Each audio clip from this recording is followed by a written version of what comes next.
Hello, welcome to my YouTube channel Life with Dr. K.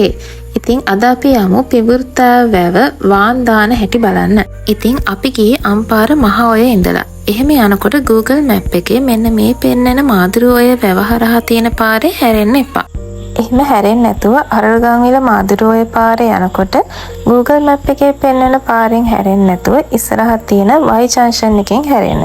අන්න එතන මේ වගේ පිඹුරුත්තෑව ජලාශයට කියලා බෝඩ් එකකුත් තියෙනවා.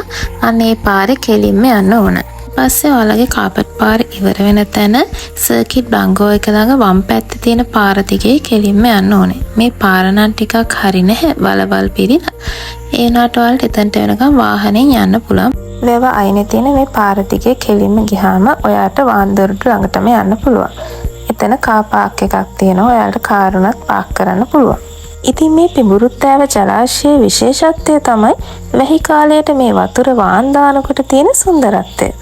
ලැබේ ජලය වැහි කාලයේදී උපරිම මට්ටමට වඩා වැඩි වුණාම මේ ත්‍රිකෝණ හැඩයට හදලා තියෙන වාන්දොරටු වලින් ස්වභාවිකව වාන් දානවා. පිඹුරුත්තෑව ජලාශය බලන්න යන හොඳම කාලය තමයි වැහි කාලය. ඉතින් පවුලේ අයත් එක්ක යාළුවොත් එක්ක නාලා විනෝද වෙන්න ලස්සන තැනක් තමයි මේ පිඹුරුත්තෑව ජලාශය. හැබැයි වතුර ගොඩක් හයියෙන් වාන් දානවා නම් මෙතන නාන්න යන එක ටිකක් අනුතරදායක වෙන්නත් පුළුවන්.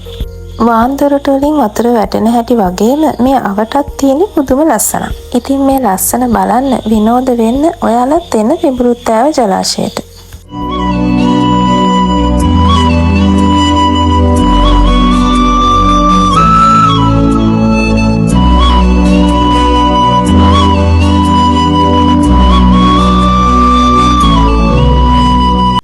ඉතින් මේ වගේ තවත් ලස්සන තැන් බලන්න අපිව ෆලෝ කරලා තියාගන්න.